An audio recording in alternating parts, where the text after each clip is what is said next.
The fluorescent lights in conference room B buzzed like angry wasps as I stared at the manila folder sliding across the polished table toward me. My name was printed on a white label in Times New Roman font, Amanda Chen, Senior Network Security Architect. 15 years of my life reduced to a paper trail and a severance calculation. I'd love to know which corner of the globe you're watching from. And if this story speaks to you, make sure to subscribe. Tomorrow's video is one you absolutely can't miss. Effective immediately, said Victoria Brennan, her voice as cold as the January wind rattling the 20th floor windows of Meridian Financial Group's Chicago headquarters. She didn't look at me when she spoke, instead focusing on her manicured fingernails as if they held the secrets of the universe. Your position is being restructured. I reached for the folder with hands that had typed millions of lines of code, hands that had stopped more cyber attacks than anyone in this glass tower could count. The paper felt heavier than it should have, weighted with the gravity of corporate betrayal. Inside, bullet points outlined my termination in sterile corporate language: cost optimization initiative, workforce realignment, generational transition. The real reason lived in the final paragraph, buried beneath layers of HR speak: salary reduction of $3,100 per month through strategic personnel replacement. $3,100. The amount Victoria Brennan probably spent on her monthly spa treatments. The cost of the executive parking spaces that sat half-empty while employees circled the block looking for street parking. Less than what the company spent on the artisanal coffee machine in the executive break room that I'd never been invited to use. Questions? Victoria asked, her wedding ring, a diamond the size of a marble, catching the harsh overhead light as she drummed her fingers impatiently. I had 1,000 questions. Why now, when I'd just prevented a ransomware attack that would have cost the company millions? Why me, when my security protocols had kept Meridian's client data safe through 3 major breach attempts this year alone? Why replace experience with inexperience when cybersecurity threats were evolving faster than ever? Instead, I asked the only question that mattered: who's taking over my responsibilities? Victoria's smile was sharp enough to cut glass. We've hired 2 exceptional graduates from Northwestern's cybersecurity program. Fresh perspectives, innovative approaches, cutting-edge knowledge. The future of digital security. 2 graduates. 2 people to replace me. The math didn't add up, but then again, neither did most of Victoria's decisions. She was the kind of executive who confused motion with progress, who believed that younger automatically meant better, that innovation required the destruction of everything that came before. Blake Morrison and Jasmine Powell, she continued, consulting her tablet with the reverence others reserved for sacred texts. Both summa cum laude, both fluent in the latest security frameworks, both eager to bring Meridian into the digital age. The digital age. As if I'd been defending the company's networks with smoke signals and carrier pigeons for the past 15 years. I closed the folder and stood up, my chair scraping against the polished concrete floor. Through the floor-to-ceiling windows, Lake Michigan stretched gray and endless under a sky that matched my mood. Somewhere in this building, Blake Morrison and Jasmine Powell were probably setting up their workstations, installing their preferred apps, and changing passwords to systems they didn't understand. I'll need to transfer my access credentials, I said, my voice steady despite the earthquake happening in my chest. Already handled, Victoria replied, not looking up from her tablet. IT disabled your accounts this morning. Blake and Jasmine have been briefed on all current security protocols. Briefed. As if 15 years of institutional knowledge could be summarized in a PowerPoint presentation. As if the countless nights I'd spent monitoring network traffic, the weekends I'd sacrificed to patch vulnerabilities, the holidays I'd worked to ensure that client data remained secure, as if all of that could be downloaded and transferred. Like a software update, but I didn't argue. I'd learned long ago that some battles aren't worth fighting, especially when the person across from you has already decided that experience is a liability rather than an asset. The elevator ride down to the 15th floor felt like descending into my own funeral. The IT department buzzed with its usual controlled chaos, developers hunched over dual monitors, system administrators fielding support tickets, security analysts monitoring dashboard displays that painted the digital health of Meridian Financial. In real-time charts and graphs. My office sat in the corner, a glass-walled cube that offered a view of both the trading floor below and the server room across the hall. 15 years ago, it had been a storage closet. I'd convinced management to let me convert it, arguing that the network security team needed a central location with visual access to critical infrastructure. They'd agreed, mostly because no one else wanted a windowless room that smelled faintly of cleaning supplies and broken dreams. Over the years, I'd transformed that space into mission control for Meridian's digital defenses. 3 monitors displayed network traffic patterns, intrusion detection alerts, and vulnerability assessments. A whiteboard covered one wall, filled with my handwritten notes about potential threats, patch schedules, and security improvements that management had deemed non-essential. Now, two young faces peered at me through the glass, their expressions a mixture of curiosity and barely concealed excitement. Blake Morrison looked exactly like his LinkedIn photo, carefully tousled brown hair, designer glasses that probably cost more than my first car, a Northwestern University hoodie that screamed, "Look how smart and casual I am."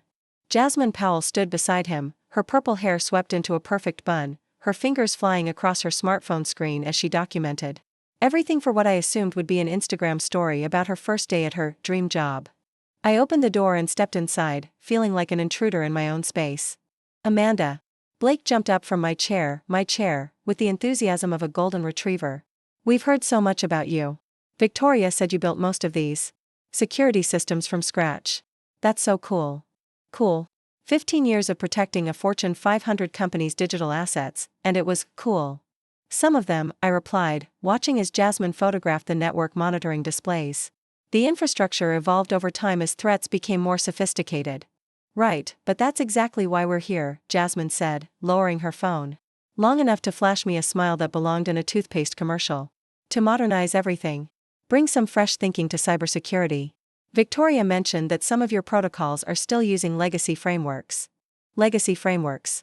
The security measures that had kept Meridian's networks safe while other companies made headlines for data breaches were now legacy frameworks. "Those frameworks," I said carefully, "were specifically designed for Meridian's unique architecture. They've been tested and refined over years of real-world threats." "Oh, totally," Blake nodded enthusiastically while spinning in my chair. "But we're thinking of more AI-driven solutions. Machine learning algorithms that can predict attacks before they happen. Quantum-resistant encryption. Blockchain-based authentication protocols." Buzzwords. They were speaking fluent buzzwords, stringing together technical terms like a magician pulling scarves from a hat. I wondered if they understood that cybersecurity wasn't about having the newest toys, it was about understanding your adversaries, knowing your systems inside and out, and having the patience to monitor, analyze, and respond to threats that evolved faster than textbooks could be written. "The quantum-resistant encryption sounds interesting," I said. "How do you plan to implement that with our current client base? Most of them are still migrating from older systems." Blake and Jasmine exchanged a look that I recognized from countless meetings with management, the look that said, "This old person doesn't understand technology." "Well," Jasmine said, her tone taking on the patient quality usually reserved for explaining things to children, "that's exactly the kind of outdated thinking we need to move past. Instead of limiting ourselves to what clients think they need, we should be leading them toward what they actually need." What they actually need. According to two people who had never worked a day in cybersecurity outside of a classroom, who had never fielded a panicked call at 3 a.m. from a client whose systems were under attack, who had never had to explain to a CEO why their company's reputation was being destroyed by hackers who exploited vulnerabilities that someone thought were low priority. I spent the next hour walking them through my systems, explaining the logic behind each security layer, the reason for every protocol, the lessons learned from every attempted breach. Blake took notes on his tablet, occasionally interrupting to ask about scalability metrics and threat vector optimization. Jasmine documented everything with her phone, creating what she called knowledge transfer content for their future training materials. They listened with the polite attention of teenagers being lectured about the importance of saving money, nodding at appropriate intervals while clearly planning what they would change as soon as I left the building. "This is really comprehensive," Blake said when I finished explaining the intrusion detection system that had taken me 3 years to perfect. "But I'm wondering if we could streamline it with some machine learning algorithms. Maybe automate the threat assessment process?" "Automation can be helpful," I agreed, "but threat assessment requires human judgment. Context that algorithms can't always understand. Sometimes what looks like an attack is actually right, but that's the beauty of AI," Jasmine interrupted. "It learns from patterns. It gets smarter over time. Plus, it's way more efficient than having humans manually review every alert." Efficient. The word that had destroyed more companies than any hacker ever could. The pursuit of efficiency over effectiveness, of speed over security, of cheap over competent. I glanced at the clock on my monitor. 4:30 p.m. In 30 minutes, my access would be revoked, my keycard deactivated, my 15 years of institutional knowledge officially irrelevant. Blake and Jasmine would inherit a digital fortress that they saw as a museum, and they would immediately begin tearing down walls that they didn't understand were load-bearing. "There's one more thing," I said, reaching into my desk drawer. "The emergency protocols. I pulled out a thick binder, its pages worn from years of updates and revisions. Inside were detailed procedures for every type of cyber attack we'd ever faced, contact lists for emergency response teams, step-by-step guides for isolating compromised systems, and recovery procedures that had been tested during real crises. A lot of love and effort went into bringing this story to life. If you're enjoying it, we'd be so grateful if you'd subscribe to our channel. Now, back to where we left off. In case something goes wrong, I explained, placing the binder on the desk between them. Blake picked it up and flipped through a few pages, his expression suggesting I'd just handed him a medieval manuscript. This is really detailed. But we'll probably just convert everything to digital formats. Maybe create some interactive training modules. Some situations require immediate response, I said. When the network's compromised, you might not have access to digital resources. True, Jasmine nodded, but we're planning to implement cloud-based backup systems for all critical documentation. Everything will be accessible from mobile devices. Mobile devices. During a cyber attack. The irony was so thick I could have sliced it with a server blade. At 4:58 p.m., I gathered my personal items, a coffee mug my daughter had made in high school ceramics class, a small succulent that had somehow survived the artificial lighting, and a framed photo of my team from 5 years ago when we'd won the industry award for best security implementation. Blake and Jasmine watched me pack with the uncomfortable politeness of funeral attendees, wanting to help but not knowing how. Good luck, I said at the door, meaning it more than they would ever know. Thanks, Blake replied. We'll definitely reach out if we have questions. But we both knew they wouldn't. They were the future, and I was the past, and the future doesn't call the past for advice, it learns by making its own mistakes. I walked through the IT department one last time, nodding to colleagues who had become friends, who had weathered crises and celebrated victories together. Some looked up from their screens with expressions of sympathy and confusion. Others pretended to be too busy to notice, afraid that acknowledgement might make them the next target of cost optimization. The elevator doors closed with a soft chime, and I began the descent from the 15th floor to street level, carrying my cardboard box of memories and my 15 years of hard-earned knowledge that Meridian Financial had just decided was worth exactly $3,100. Less than 2 fresh graduates with perfect GPAs and imperfect understanding of what they were about to inherit. Outside, snow began to fall on Michigan Avenue, each flake a small, cold reminder that some things can't be rushed, can't be automated, and can't be replaced with something younger and cheaper without consequences that won't be fully understood until it's too late. But I wasn't angry. Not yet. Anger would come later, when the bills started mounting and the headlines started appearing. For now, I felt something quieter and more dangerous, the patience of someone who knows that experience isn't just about what you've learned, but about what you've learned to prevent. And in 72 hours, Blake Morrison and Jasmine Powell were about to get the education that Northwestern University had never provided. 3 days after cleaning out my office, I sat in my home study surrounded by the detritus of a career that Meridian Financial had deemed obsolete. The cardboard box from my desk sat unopened on the floor, while my personal laptop hummed quietly on the oak desk my late husband had built 20 years ago. Outside, Chicago's January wind howled through the bare branches of the maple tree we'd planted when we first bought this house. Back when I still believed that loyalty and competence were enough to guarantee job security, studying had always been my sanctuary. Floor-to-ceiling bookshelves lined 3 walls, filled with cybersecurity manuals, programming guides, and technical journals that I'd collected over the years. Most people threw away outdated computer books, but I kept them as reminders of how fast technology evolved and how often supposedly revolutionary advances turned out to be recycled ideas with new marketing campaigns. My fingers moved across the laptop keyboard with muscle memory, entering credentials for a system that Blake Morrison and Jasmine Powell didn't know existed. They'd inherited my official responsibilities, but they hadn't inherited my complete understanding of how Meridian's network really functioned beneath the surface. Protocols and documented procedures, the screen filled with cascading data streams, network traffic patterns, and security alerts flowing through what I privately called the Guardian system.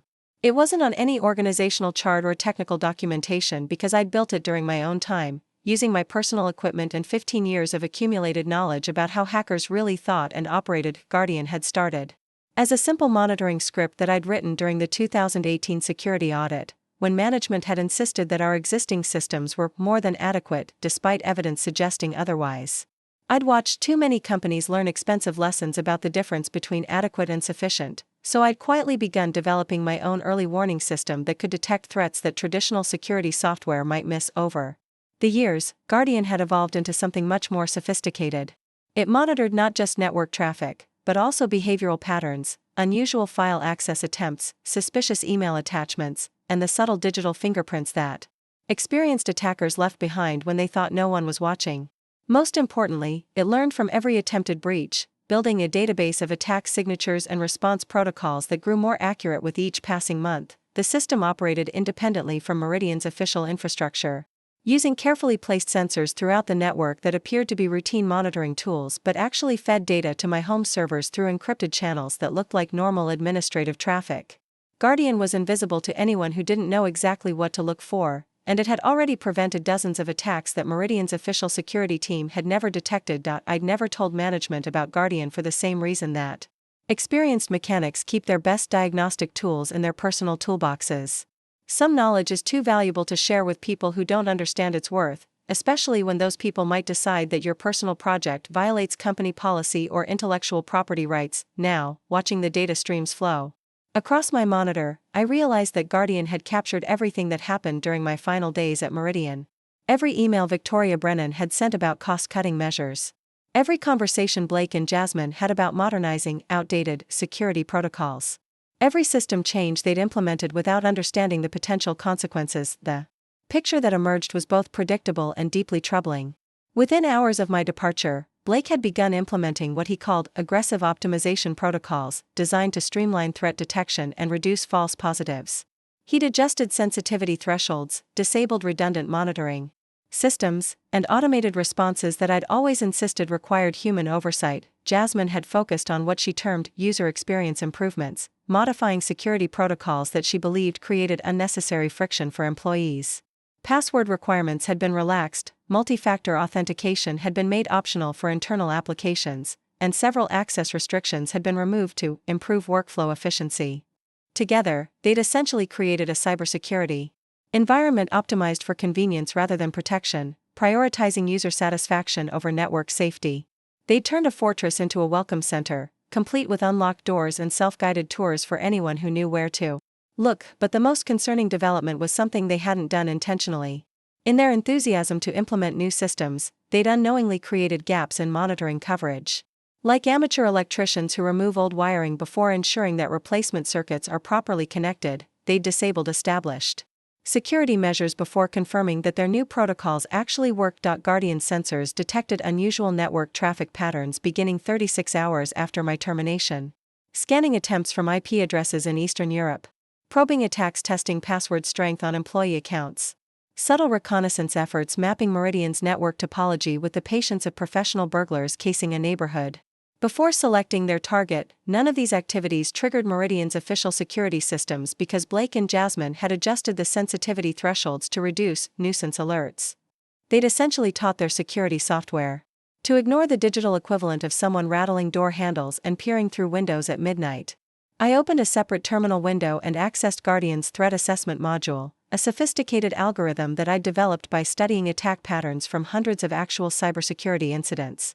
The system assigned threat levels based on multiple factors: the sophistication of the probing attempts, the geographic origin of the attacks, the specific systems being targeted, and the behavioral patterns of the attackers. The current threat level was orange, indicating significant risk of an imminent attack.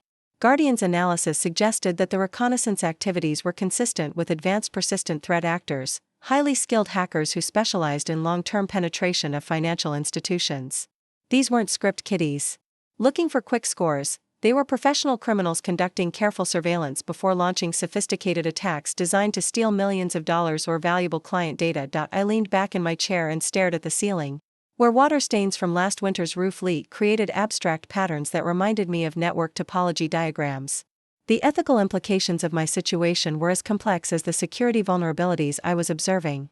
I no longer worked for Meridian Financial, which meant I had no official responsibility to protect their systems. But I also knew that a successful attack would affect thousands of innocent clients whose personal and financial information would be compromised through no fault of their own. More troubling was the realization that any attempt to warn Meridian would likely be dismissed as the bitter complaints of a disgruntled former employee.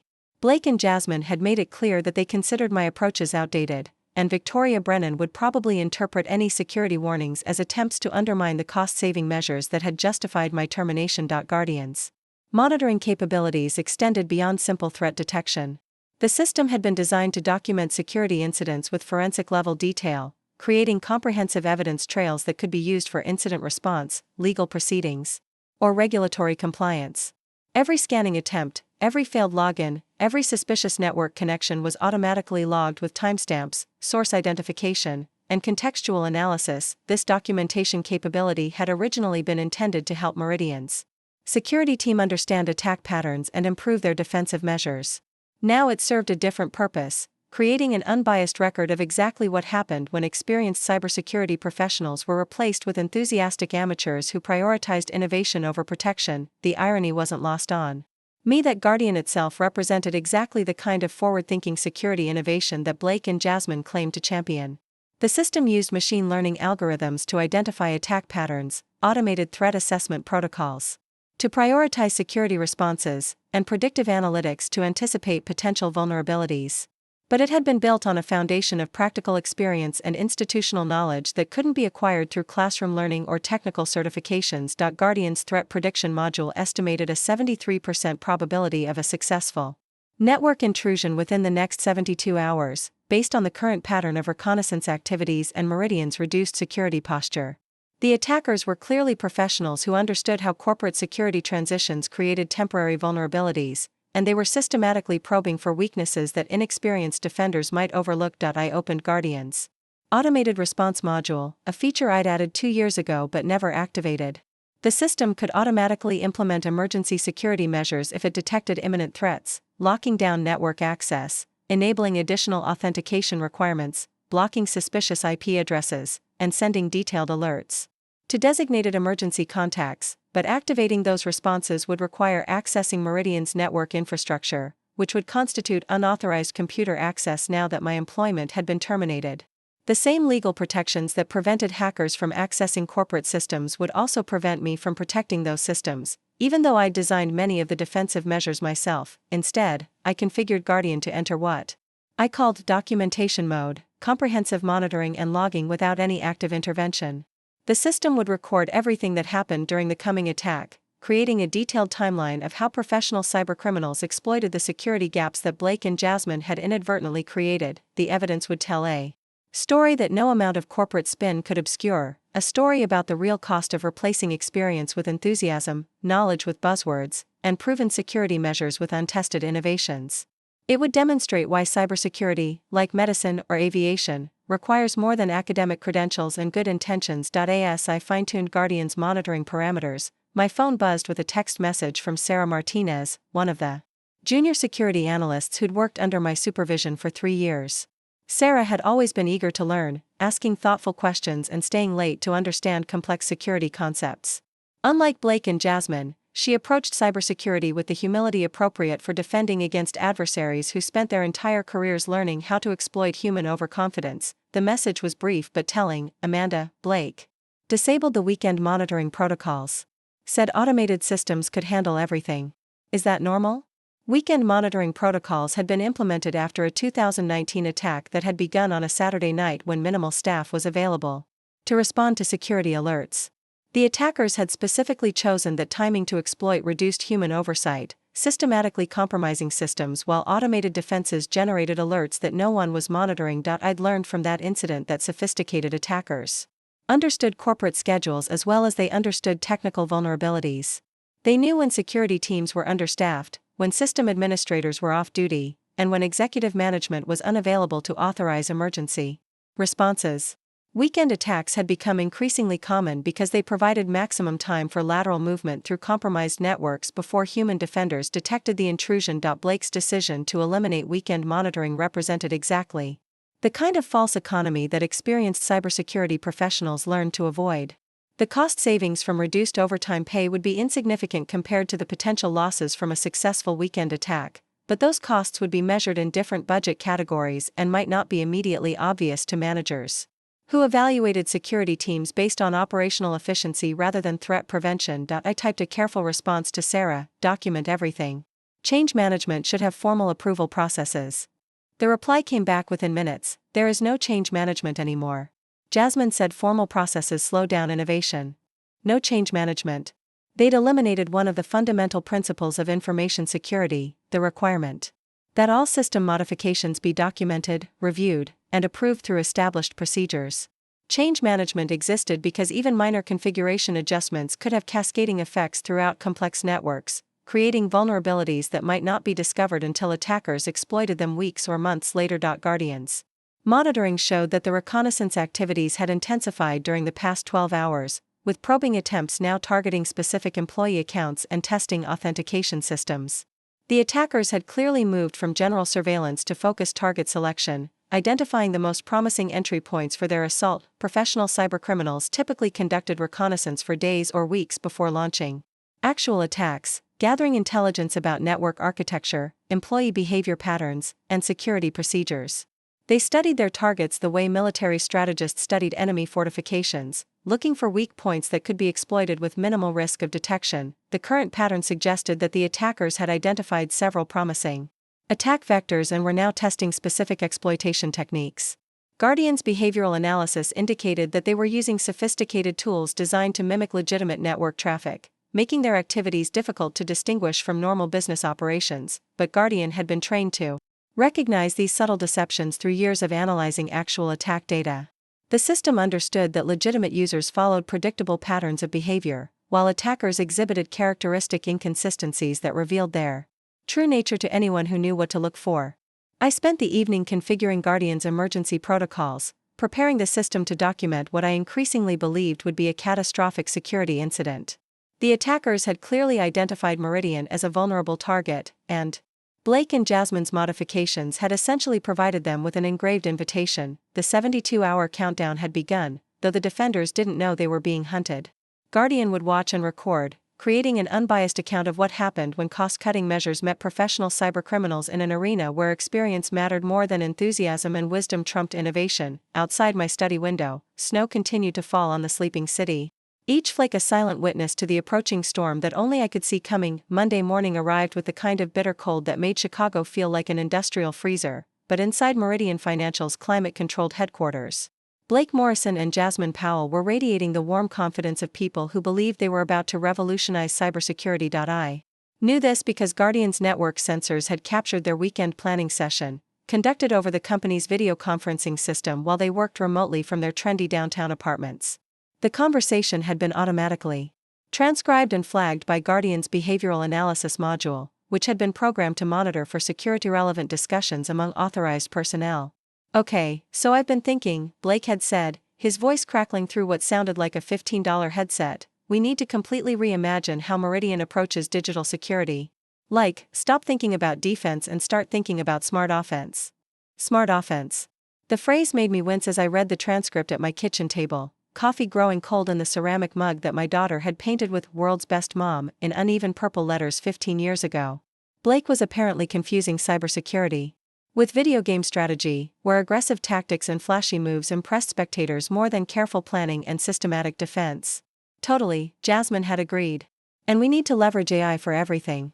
I've been researching these amazing new threat detection algorithms that use quantum computing principles to predict attacks before they happen. Quantum computing principles.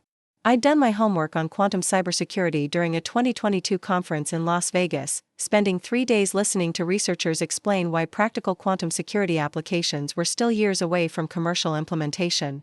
Jasmine was apparently ready to deploy theoretical technology on a production network that protected hundreds of millions of dollars in client assets. The transcript revealed that they'd spent their weekend developing what they called the Meridian Security Revolution, a comprehensive overhaul of every security protocol I'd implemented over the past 15 years.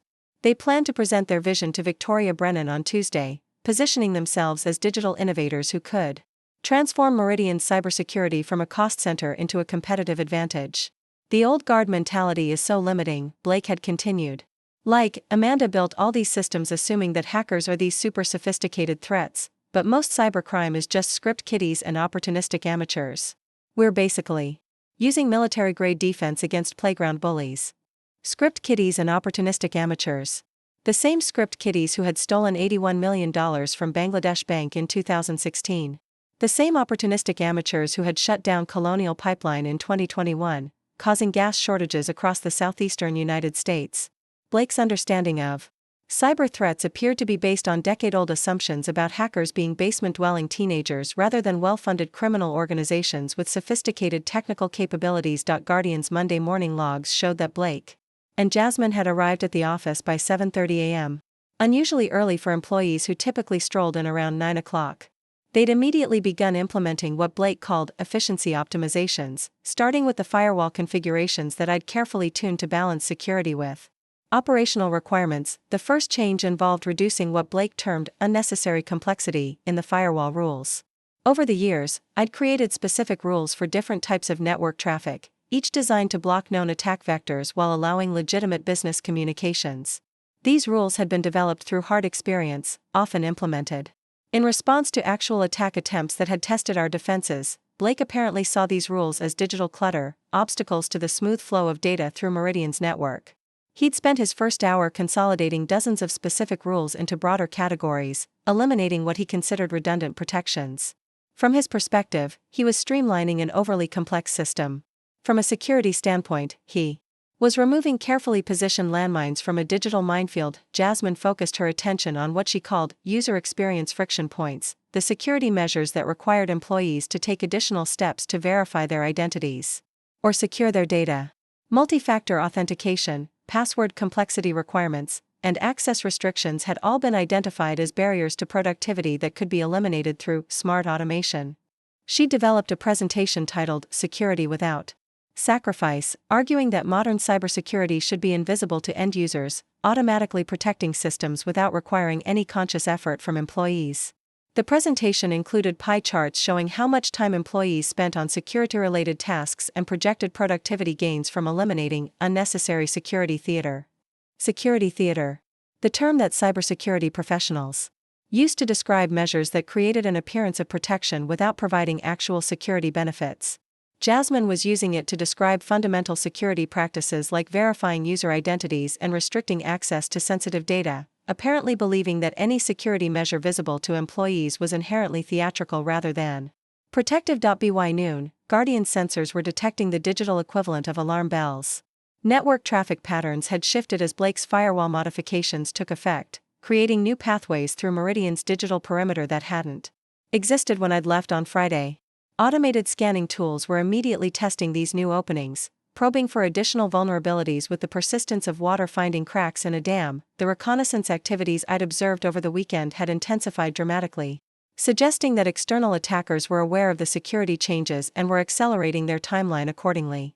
Professional cybercriminals monitored their targets continuously, looking for exactly these kinds of opportunities when security teams made modifications that inadvertently created new attack vectors. Blake and Jasmine were completely unaware of this increased attention because they'd disabled the network monitoring alerts that would have warned them about unusual scanning activities. They'd classified these alerts as false positives that distracted security teams from more important threats, not understanding that persistent scanning was often the prelude to more serious attacks. At 1:15 p.m., Jasmine posted an Instagram story from the office break room, a selfie with the caption, "Disrupting cybersecurity one algorithm at a time. Laptop computer rocket #TechLife #innovation #cybersecurity." Behind her, visible through the break room window, network administrators were dealing with what appeared to be connectivity issues caused by Blake's firewall modifications. The administrators had no idea that the connectivity problems were symptoms of a deeper issue. Blake's rule consolidation had created conflicts between different security systems, causing legitimate network traffic to be blocked while potentially malicious communications were allowed through. The result was a network that worked poorly for employees while becoming more accessible to attackers. Guardian's behavioral analysis module flagged a particularly concerning development at 2:30 p.m. Someone using credentials belonging to Marcus Thompson, a senior financial analyst, had accessed the client database from an IP address in Romania. The access pattern was subtle but suspicious, small queries spread over several minutes, designed to avoid triggering volume-based alerts. Under the security protocols I'd established, this activity would have immediately triggered a multi-factor authentication challenge and locked the account pending manual verification. But Jasmine had disabled these friction points as part of her user experience improvements, allowing the suspicious access to continue undetected by Meridian's official security systems. Guardian's forensic analysis suggested that Marcus Thompson's credentials had been compromised through a phishing attack targeting Meridian employees over the weekend. The attackers had sent carefully crafted emails that appeared to come from the IT department, requesting that employees verify their login information through a fake portal that captured their usernames and passwords. These phishing attacks had succeeded because Blake and Jasmine had eliminated the security awareness training that I'd conducted quarterly for all employees. They'd considered the training sessions fear-based messaging that created unnecessary anxiety about cybersecurity threats, preferring to rely on automated systems to protect users from their own mistakes. By 3 p.m., the attackers had expanded their access beyond Marcus Thompson's account, using his credentials to probe other systems within Meridian's network. They were conducting what cybersecurity professionals called lateral movement, systematically exploring the internal network to identify high-value targets and additional vulnerabilities. This lateral movement was possible because Blake had eliminated many of the internal network segmentation controls that I'd implemented to contain potential breaches. He'd argued that these controls created silos that impeded collaboration and data sharing between departments, not understanding that they also prevented attackers from moving freely through compromised networks. The attackers were clearly professionals who understood both technical vulnerabilities and human psychology. They moved slowly and carefully, avoiding the kind of obvious activities that might trigger automated alerts. Their techniques suggested experience with financial sector targets and familiarity with the specific systems that banks and investment firms used to manage client data. At 4 p.m., Blake sent an email to the entire IT department announcing what he called Security 2.0, a new approach to cybersecurity that emphasized proactive innovation over reactive paranoia.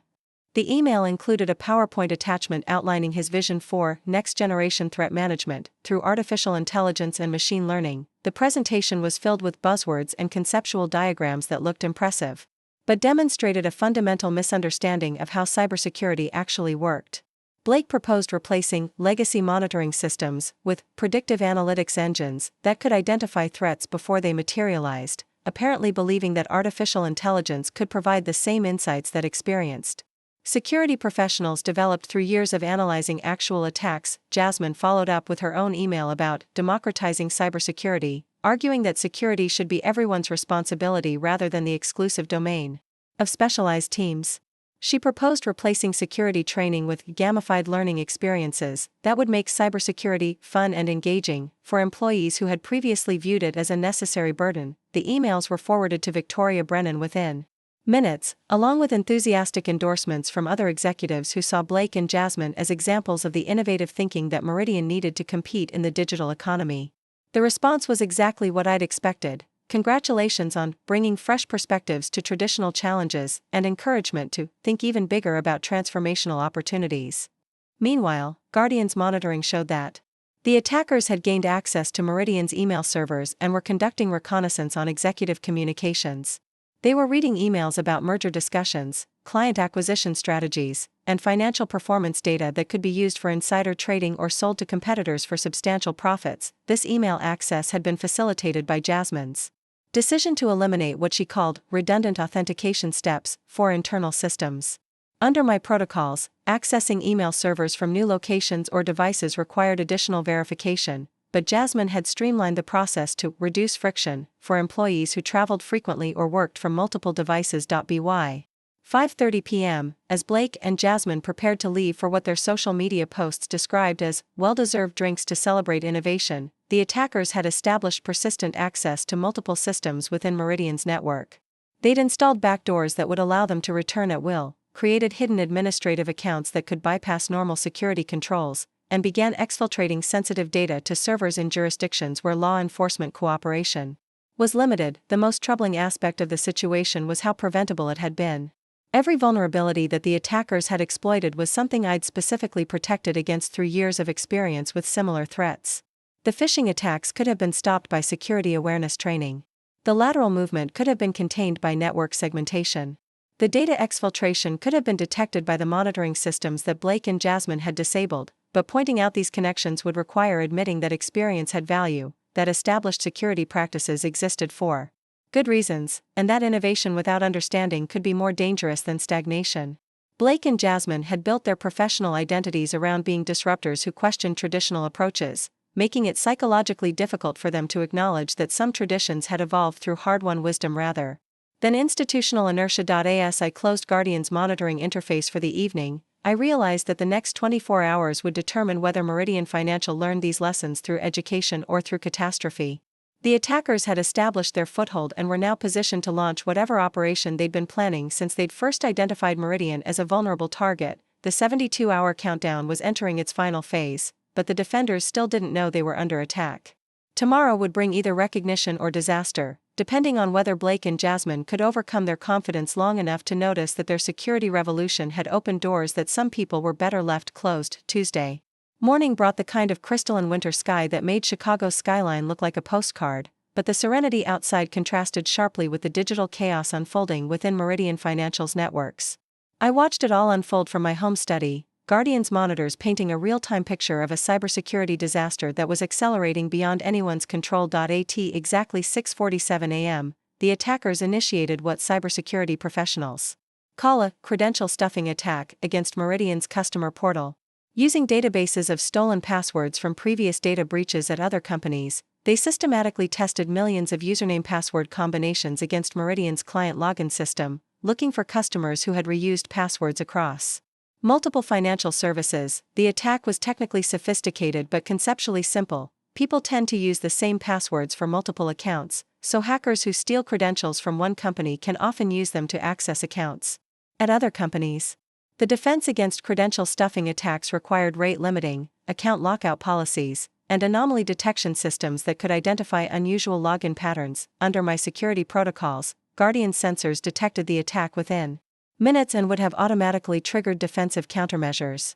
But Blake and Jasmine had classified these rapid response systems as legacy overreactions that created false alarms and inconvenienced legitimate customers who occasionally mistyped their passwords. Instead of blocking the attack, Meridian's modified security systems allowed it to continue for over an hour, during which the attackers successfully compromised 347 customer accounts.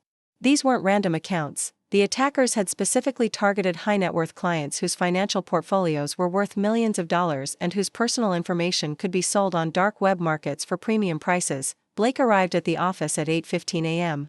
30 minutes later than usual because he'd apparently spent the previous evening celebrating his Security 2.0 presentation at a trendy River North cocktail bar. His Instagram story from the night before showed artisanal drinks with captions like "Toasting to the Future of Cybersecurity. Innovation Disruption Tech Life." Guardian's network monitoring showed that Blake's first action upon logging in was to check the metrics dashboard that displayed various security statistics in colorful graphs and charts. The dashboard showed green indicators across all major categories, suggesting that Meridian's network was operating normally with no significant security incidents. What Blake didn't understand was that the dashboard had been designed to display the status of traditional security systems, not to detect the sophisticated attacks that were currently in progress. The attackers were using techniques specifically designed to avoid triggering conventional security alerts, operating below the detection thresholds that Blake had raised to eliminate nuisance notifications. At 8:43 a.m., the first customer complaint arrived through Meridian's online support system. Margaret Kellerman, a 67-year-old retiree from Evanston, had received an email notification about a $50,000 wire transfer from her investment account to a bank in Cyprus. She was calling to report that she had never authorized this transfer and had never heard of the recipient bank. The customer service representative who took the call, a recent college graduate named Tyler Webb, followed standard procedures by escalating the issue to the fraud investigation team. However, the fraud team was accustomed to dealing with traditional financial crimes like credit card theft and check forgery, not cybersecurity breaches that involved compromised login credentials and unauthorized account access. By 9:30 a.m., 12 more customers had reported unauthorized transactions, ranging from $25,000 to $150,000 each. The pattern was sophisticated and subtle. The attackers weren't emptying accounts completely, which might have triggered immediate attention, but rather stealing amounts that appeared plausible as legitimate transactions to wealthy clients who might not notice missing funds for several days. Jasmine, who had arrived at 9 a.m. carrying a venti Starbucks latte and wearing a t-shirt that read, "Coding is my cardio," was initially dismissive of the fraud reports.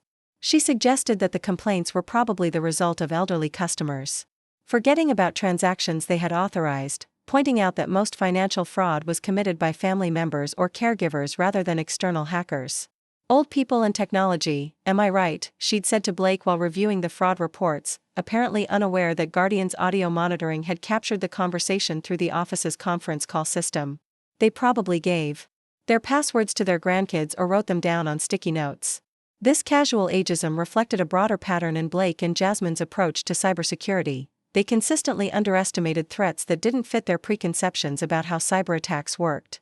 They expected hackers to be obvious and unsophisticated, conducting attacks that would be immediately detected by automated systems. The possibility that professional criminals might use subtle, patient approaches that exploited human psychology as much as technical vulnerabilities had never been seriously considered. At 10:15 a.m., the situation escalated when Patricia Donovan, Meridian's head of client relations, received a call from James Richardson, the CEO of Richardson Industries and one of Meridian's largest corporate clients. Richardson's company maintained over $50 million in various accounts with Meridian, and he was calling to report that someone had accessed his corporate banking portal overnight and attempted to transfer $2.3 million to accounts in 3 different countries. Unlike the individual customers who had reported smaller thefts, Richardson understood exactly what had happened and was furious about the security breach. He demanded an immediate explanation of how unauthorized users had gained access to his company's financial accounts and what steps Meridian was taking to prevent similar incidents. Patricia escalated the call to Victoria Brennan, who was in the middle of a board meeting where she had been presenting Blake and Jasmine's Security 2.0 proposal as an example of Meridian's commitment to technological innovation. The timing couldn't have been worse. Victoria was forced to excuse herself from the boardroom to take an emergency call about a cybersecurity crisis that was apparently contradicting everything she had just said about Meridian's cutting-edge security capabilities. The conversation between Victoria and Richardson, captured by Guardian's monitoring of Meridian's executive phone system, revealed the growing scope of the crisis. Richardson's IT director had conducted a preliminary investigation and determined that the unauthorized access had occurred through legitimate login credentials, suggesting that either Richardson's passwords had been stolen or Meridian's security systems had been compromised. "I need to know right now," Richardson had demanded, "whether this is an isolated incident or whether my company's financial data has been exposed to cyber criminals." Victoria, clearly unprepared for this line of questioning, had promised a full investigation and immediate resolution. But her confidence was undermined by the fact that she didn't actually understand how Meridian's security systems worked or what steps would be necessary to determine the scope of the breach. At 11 a.m., Blake and Jasmine were hastily summoned to an emergency meeting in Victoria's office, where they found themselves facing not only their immediate supervisor but also Patricia Donovan, legal counsel Martin Steinberg, and Chief Technology Officer David Kim. The atmosphere was tense, with multiple laptops open and several people talking on phones simultaneously. "We need answers," Victoria said without preamble, "and we need them now. We have multiple reports of unauthorized account access, and our biggest corporate client is threatening to move his business unless we can prove that his data is secure." Blake's initial response demonstrated the same overconfidence that had characterized his approach to cybersecurity since his first day.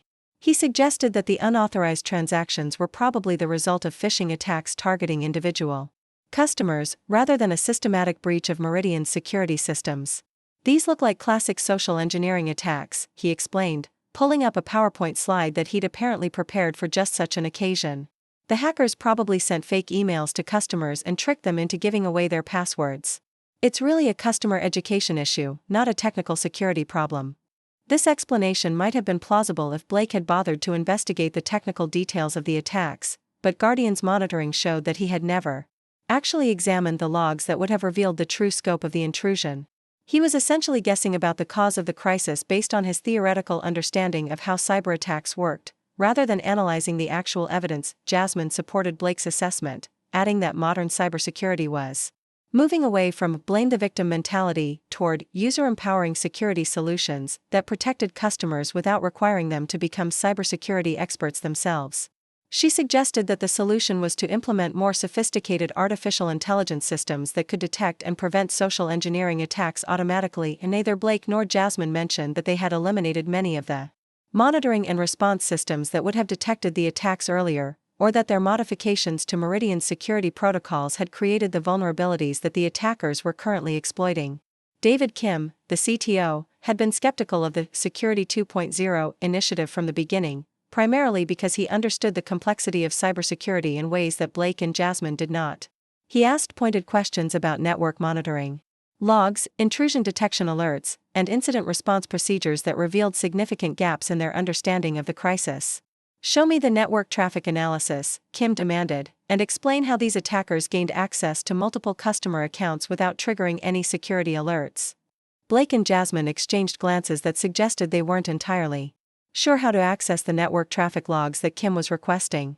This was particularly embarrassing because network traffic analysis was a fundamental cybersecurity skill that should have been second nature to anyone responsible for protecting a financial institution's digital assets. At 11:45 a.m., the crisis deepened when FBI Cybercrime Division agent Susan Walsh called Meridian's main number and asked to speak with whoever was in charge of cybersecurity.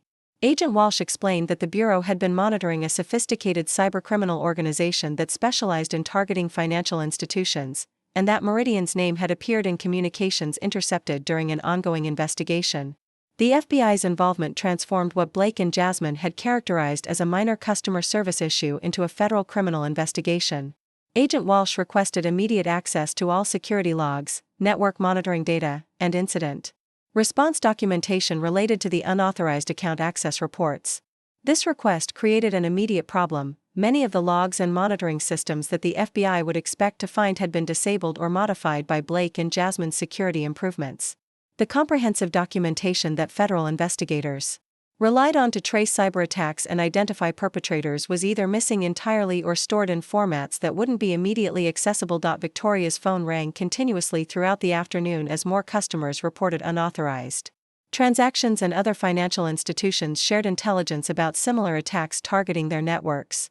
The crisis was clearly part of a coordinated campaign rather than an isolated incident, suggesting that Meridian had been specifically targeted as part of a larger criminal operation. By 2 p.m., the estimated losses had exceeded $3.2 million, more than the annual salary savings that had justified my termination. But the financial losses were only the beginning of Meridian's problems. Each unauthorized transaction required investigation, documentation, and restitution. Each affected customer represented potential lawsuits, regulatory violations, and reputational damage that could affect Meridian's business for years. The attackers, meanwhile, had escalated their operations beyond simple theft. Guardian's monitoring detected that they were now conducting systematic reconnaissance of Meridian's internal corporate networks, accessing strategic planning documents, merger negotiations, and client acquisition strategies that could be sold to competitors or used for insider trading. This corporate espionage represented a different category of cybercrime with potentially catastrophic consequences.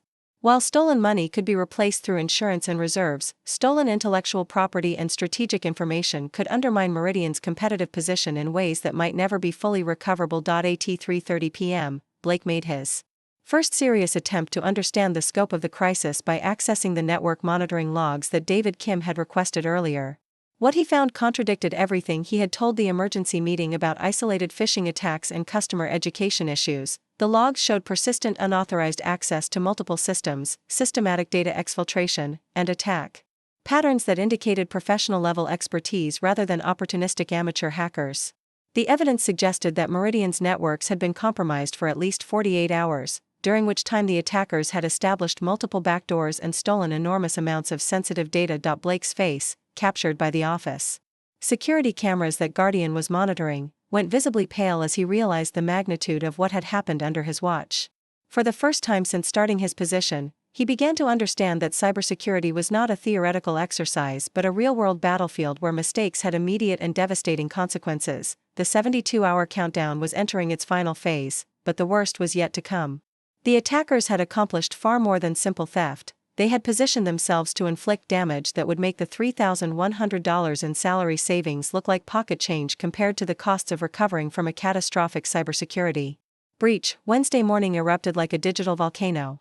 By 6 a.m., Guardian's monitoring systems were recording what could only be described as a complete cybersecurity apocalypse unfolding across Meridian Financial's entire network infrastructure. The attackers had moved beyond theft and espionage into what appeared to be a coordinated destruction campaign designed to cripple the company's operations entirely. The assault began with a distributed denial-of-service attack that overwhelmed Meridian's customer-facing websites with millions of fake requests, making it impossible for legitimate clients to access their accounts online. Simultaneously, the attackers deployed ransomware across Meridian's internal file servers, encrypting critical business documents and demanding $15 million in cryptocurrency for the decryption keys. But the most devastating attack targeted Meridian's core trading systems, where automated algorithms executed millions of dollars in transactions every hour. The attackers had gained administrative access to these systems and were systematically corrupting the data that drove investment decisions, creating phantom trades and falsified market positions that would take weeks to untangle. From my study, I watched Guardian's incident monitoring display update in real time as each new attack vector activated.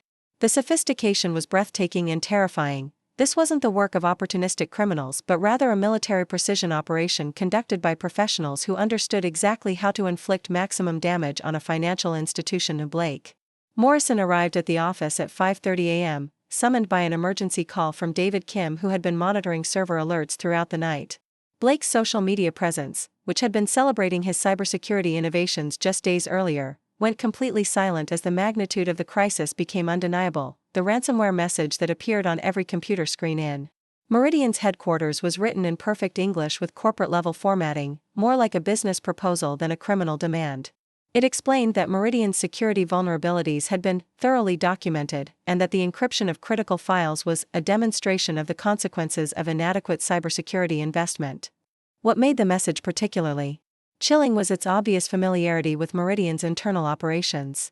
The attackers referenced specific security changes that Blake and Jasmine had implemented, suggesting that they had been monitoring the company's cybersecurity decisions in real time and had specifically waited for the most vulnerable moment to launch their comprehensive assault. Jasmine Powell, who had been posting Instagram stories about morning motivation and conquering Tuesday less than 12 hours earlier, was reportedly found crying in the women's restroom by Patricia Donovan at 7:15 a.m.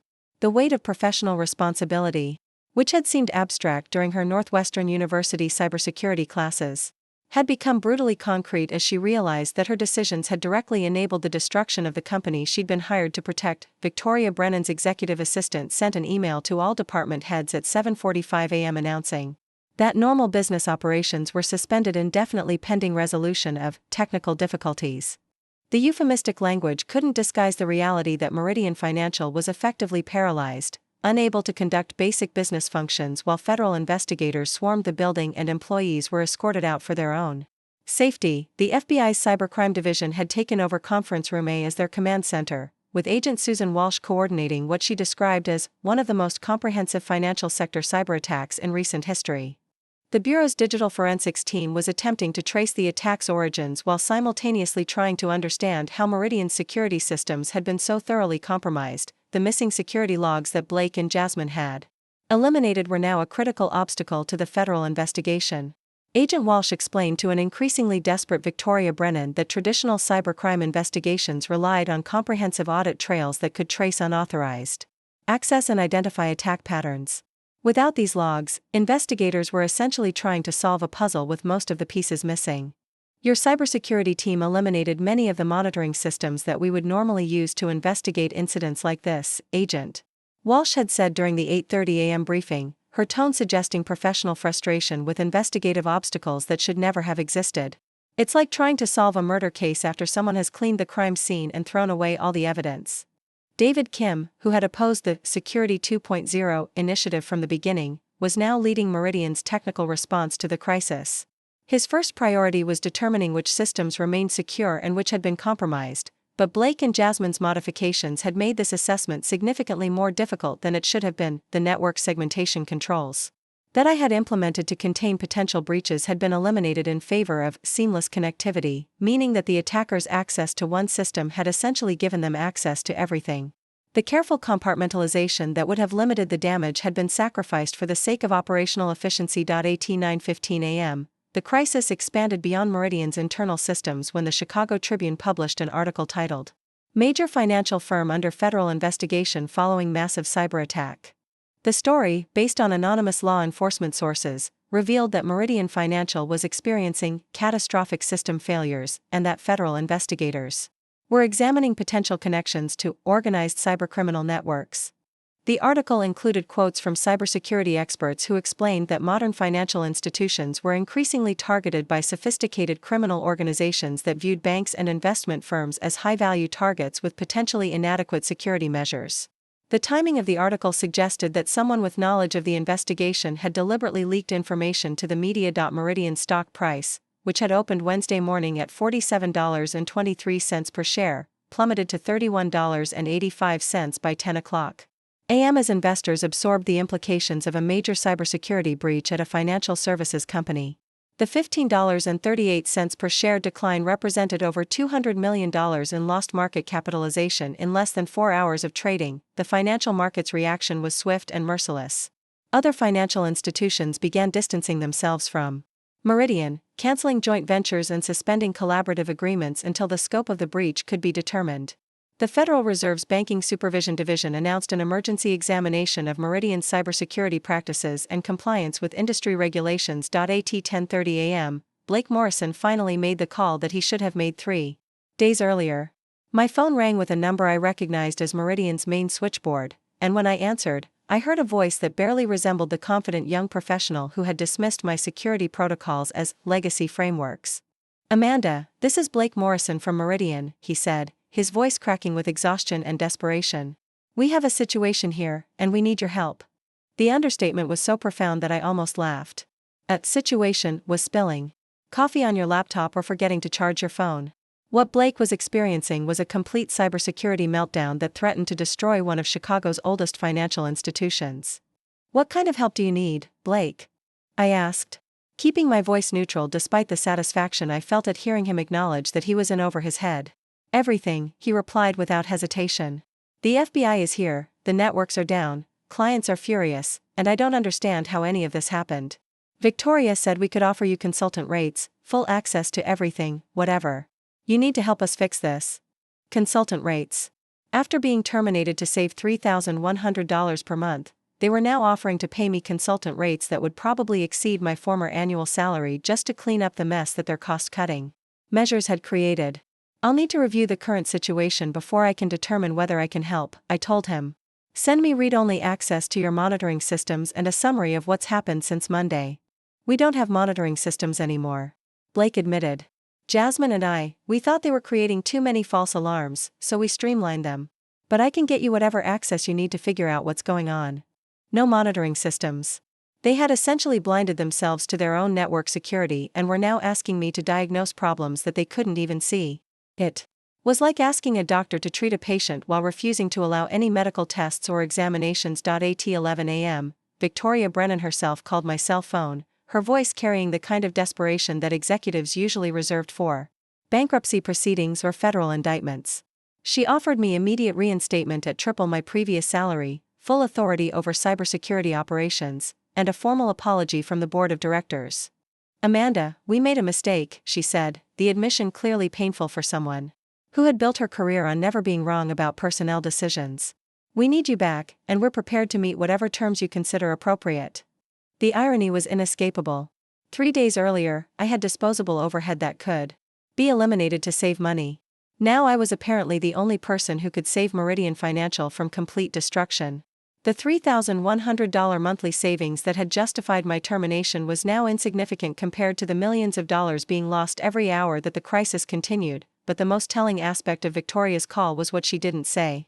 She never asked why the attacks had been successful, never inquired about what specific vulnerabilities had been exploited, and never acknowledged that the security changes implemented by Blake and Jasmine might have contributed to the crisis.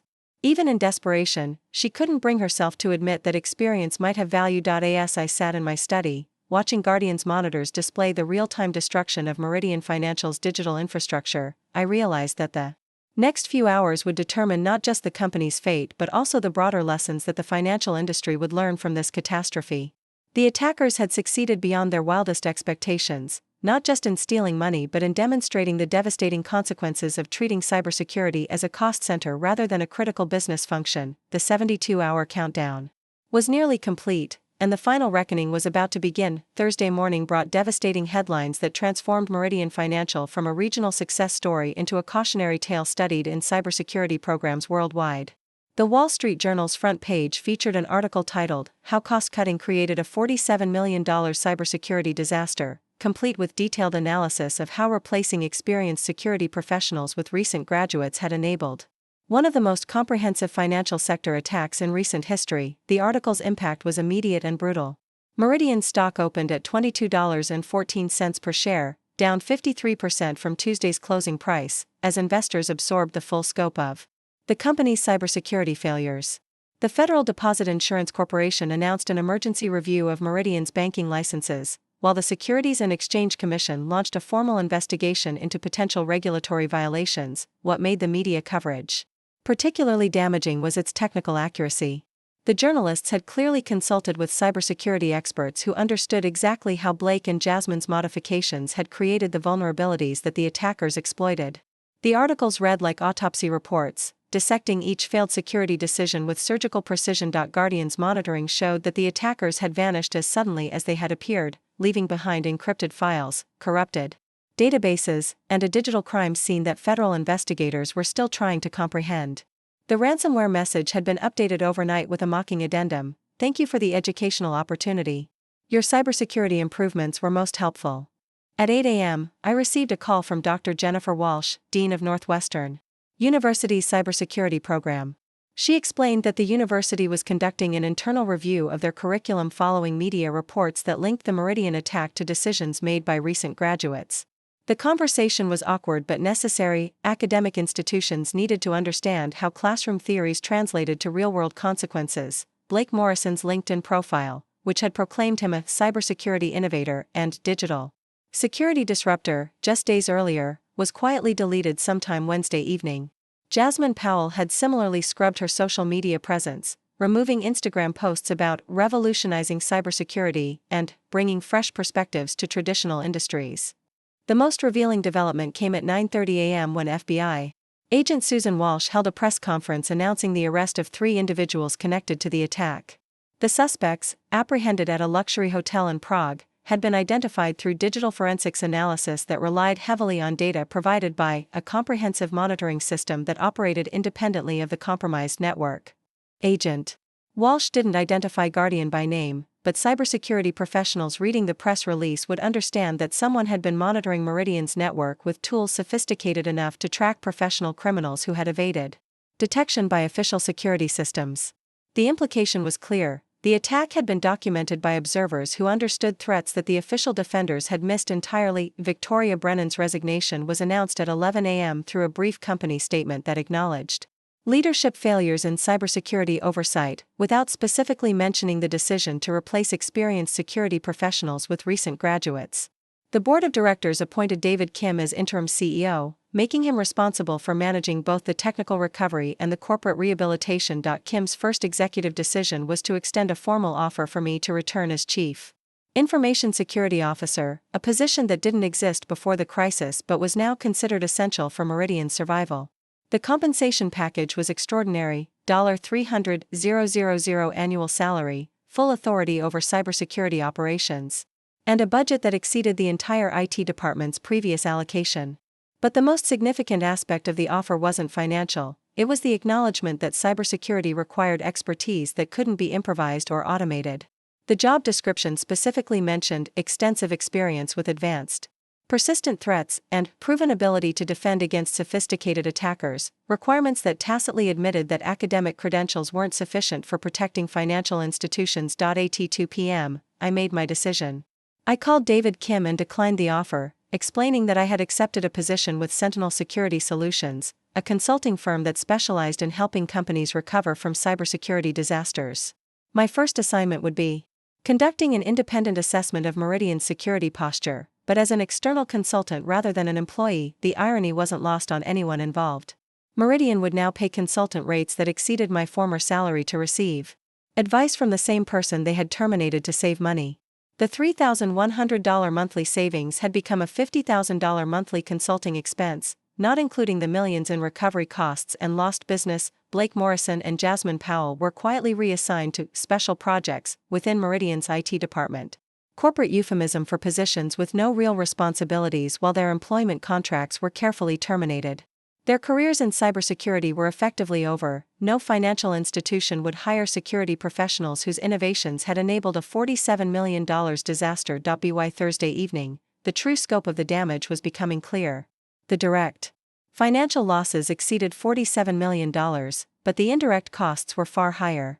Client defections, regulatory fines, legal settlements, and reputation damage would continue affecting Meridian's business for years.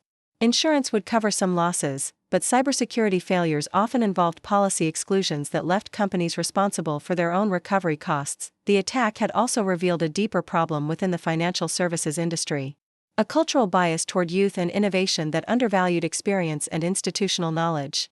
Cybersecurity, unlike software development or digital marketing, required defenders who understood that attackers were intelligent, patient, and constantly evolving their techniques. 6 months later, I stood in the conference room of Sentinel Security Solutions, delivering a presentation titled "The Meridian Incident: Lessons in Cybersecurity Leadership" to an audience of bank executives, federal regulators, and cybersecurity professionals. The case study had become required reading in business schools and cybersecurity programs, a detailed examination of how cost-cutting measures could enable catastrophic failures. The presentation included technical analysis of the attack vectors, but the core message was about organizational culture and decision-making processes. Companies that treated cybersecurity as a technology problem rather than a business strategy inevitably discovered that their technical solutions were insufficient against adversaries who understood human psychology as well as computer systems. Meridian Financial had survived the crisis, but barely. The company had been acquired by Great Lakes Banking Corporation in a distressed sale that valued the firm at 40% of its pre-attack market capitalization. Most employees had kept their jobs, but the corporate culture had been fundamentally transformed by the recognition that some business functions required expertise that couldn't be rushed or automated. David Kim, now CEO of the restructured company, had implemented cybersecurity governance changes that made my former protocols look minimalist by comparison. Every security decision required approval from multiple committees, all system changes were documented with obsessive detail, and employee training programs emphasized the catastrophic consequences of cybersecurity failures. Blake Morrison had left the financial services industry entirely, accepting a position with a video game company where his enthusiasm for innovation was better suited to the creative challenges of entertainment software. His LinkedIn profile now described him as a game security developer, a role that allowed him to apply cybersecurity concepts without risking other people's life savings. Jasmine Powell had enrolled in a graduate program focusing on cybersecurity policy and regulation, apparently recognizing that her technical skills needed to be supplemented with deeper understanding of how security decisions affected real-world outcomes. Her academic research focused on organizational factors that contributed to cybersecurity failures, giving her insights that might prevent future disasters. The broader impact of the Meridian incident extended far beyond one company's recovery. Federal banking regulators had implemented new requirements for cybersecurity leadership qualifications, specifying minimum experience levels for senior security positions at financial institutions. The regulations essentially codified the principle that protecting other people's money required proven expertise rather than academic potential. Guardian had been formally recognized by the FBI as a critical intelligence asset that had enabled the identification and prosecution of the attack perpetrators. The system's documentation capabilities had provided forensic evidence that resulted in convictions and substantial prison sentences for the criminals involved. More importantly, the case had demonstrated that effective cybersecurity often required tools and techniques that operated outside conventional corporate IT structures. My work at Sentinel Security Solutions had evolved beyond traditional consulting into what we called cybersecurity archaeology, helping organizations understand how their security cultures had developed vulnerabilities that technical solutions couldn't address. The Meridian case had taught me that most cybersecurity failures resulted from organizational decisions rather than technical inadequacies. The consulting work was more fulfilling than traditional employment had ever been. Instead of fighting internal battles over budget allocations and personnel decisions, I could focus entirely on solving cybersecurity problems for clients who had learned to value experience through painful consequences. The recognition was gratifying, but the real satisfaction came from preventing other companies from repeating Meridian's mistakes. 3 months ago, I had received an unexpected call from Northwestern University's cybersecurity program. Dr. Jennifer Walsh invited me to develop a new course called Organizational Cybersecurity, focusing on the human and cultural factors that determined whether technical security measures would actually protect against real-world threats. The course syllabus included case studies of cybersecurity failures at major corporations, analysis of decision-making processes that led to security vulnerabilities, and practical exercises in communicating cybersecurity risks to non-technical executives. The goal was to train a new generation of cybersecurity professionals who understood that protecting digital assets required more than technical expertise. It required wisdom, experience, and the ability to navigate organizational politics. Teaching reminded me why I had fallen in love with cybersecurity in the first place, the intellectual challenge of defending against intelligent adversaries who constantly evolved their techniques. But it also reinforced the lesson that the Meridian incident had taught so dramatically, that cybersecurity was ultimately about people, not technology. The students in my Northwestern course were eager, intelligent, and appropriately humble about the complexity of the challenges they would face in their careers.